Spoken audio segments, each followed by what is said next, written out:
네, 오늘 또 에드거 앨런 포 단편선을 도전해봤습니다. 도전이란 표현이 나올 정도로 조금 저한테는 난해한 작품이었습니다. 일단 도둑맞은 편지라는 되게 유명한 단편이고요.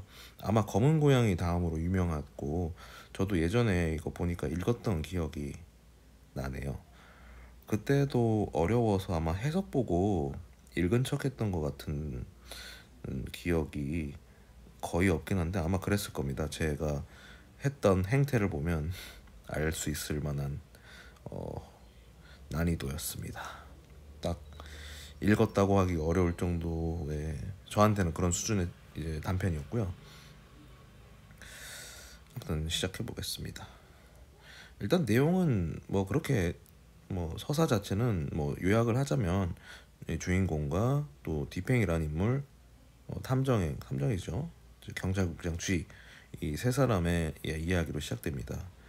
그러니까 이제 중요한 사람, 이제 중요한 분께서 이제 편지를 도둑 맞았고, 그 편지 안의 내용은 뭐 정치적으로 그 편지에 나오는 인물이 이제 매장당할 수 있을 만한 내용이 기록되어 있는 거고, 결과적으로 이제 그거는 이제 장관 D라는 인물이 숨겨놨다. 이제 지금 범인도 다 알고 있고, 그러면은 경찰국장은 이제 확신에 차서 수색을 하기로 이제 정했죠. 근데 이제 뭐 이야기를 들어보면 결과적으로는 경찰국장은 그 편지를 찾지 못했고, 이제 경찰국장은 갑자기 이제 이야기에서 빠집니다. 그래서 주인공과 디팽이 이제 장관 D라는 인물에 대해서 과연 그 인물은 편지를 어디에 놨을 것인가, 이제 그런 식으로 이야기가 펼쳐지면서 사건이 전개가 됩니다. 이야기에서 편지는 중요하지 않고 범인도 이미 알고 있고, 결국 이 주인공과 디팽 경찰국장 이 주고받는 과정에서 나오는 그 추리하는 게 더 핵심 서사인 것 같아요. 편지는 어떤 장치고, 그 실마리를 풀어가 나가는 건 그 장관이란 인물이 과연 어떤 인물인가.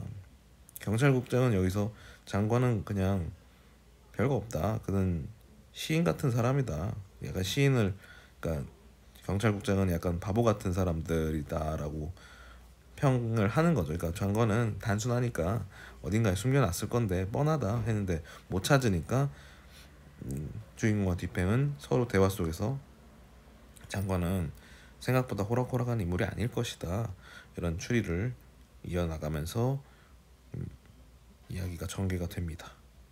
그래서 마지막에 어떤 뒷팽이 실제로 이제 장관이 숨겨놓은 그 편지의 위치를 알고 이제 편지를 뒤바꾼 다음에 메시지를 남겨놨다고 하는데, 그 메시지가 장관이 이제 장관만이 알아들을 수 있을 만한 그런 내용을 적어놓고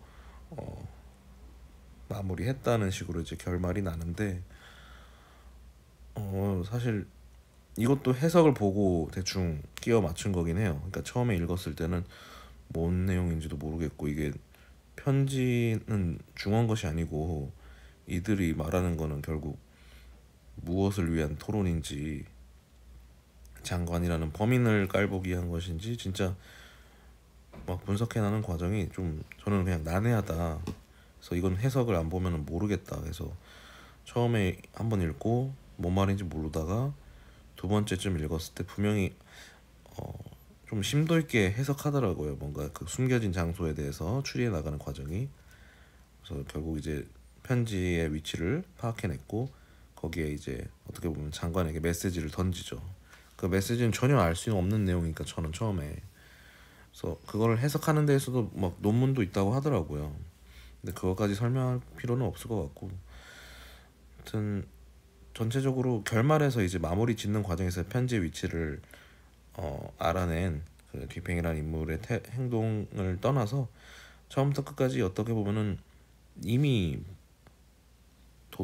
편지를 도둑질한 사람은 특정되어 있고 그 사람에 대해서 이제 이야기를 풀어나가는 과정, 그런 게 굉장히 이제 좀 난해하기도 하고 나름의 분석과 해석을 하는 과정 자체가 이 이야기의 중심 서사라는 거죠. 그러니까 편지라는 거는 결국 그냥 장치다, 이런 정도는 느껴지긴 하더라고요. 그래서 이 단편에 대해서는 뭐 추리 소설에 대한 어떤 되게 중요한 뭐 최초의 추리 소설 막 그런 표현도 있던 것 같은데, 추리하는 그 장르로서 그 갖는 작품성이 뭐 중요하다, 이런 해석들이 많더라고요. 이런 난해한 것들은 항상 해석의 대상이 되긴 해서, 사실 황금풍뎅이 이후로 조금 저한테는 또 다른 아쉬움이다. 사실 좀 저는 그런 검은 고양이나 붉은 죽음의 가면, 어셔가의 몰락, 뭐 이런 것들이 좋거든요. 좀 깔끔하고 전개도 기괴하고 좀 주인공이 좀 미쳤으면 좋겠어. 그 고자질쟁이 심장도 꽤 좋았던 게, 그냥 좀 광기를, 에드가 앨런 포가 참 광기를 잘 다루는 것 같아요. 진짜 주변에 미친 사람이 있었거나 자기가 한번 미쳤었거나 이 정도로 느껴질 정도로 그 광기에 대한 묘사나 심리를 너무 잘 알고 있다. 그래서 그런 걸 다룰 때 좀 재미가 있더라고, 저한테는. 그래서 아무튼 좀 이번에도 저한테는 난해하고 어려웠던, 누군가한테는 또 이런 걸 또 좋아하기 때문에 해석이나 논문이나 이런 거 많으니까 아마 도둑맞은 편지 좋아하시는 분들은 다시 한번 읽어보면 좋을 것 같습니다. 근데 제가 요즘에 어쨌든 폭풍 컨텐츠 글도 쓰고 라디오 녹음도 이렇게 예약을 하고 있는데요. 이제 좀 제 곡간이 다 떨어진 상태라서 이제 다시 채워 나가야 될 것 같습니다. 이번 주말에 다 풀어냈네요. 이제 남은 거는 미리 읽어놨던 이제 소설들 몇 개 남은 거를 이제 중간 중간에 이제 채워 넣기로 하고, 아무튼 오늘도 마무리 한번 해보도록 하겠습니다. 네, 감사합니다.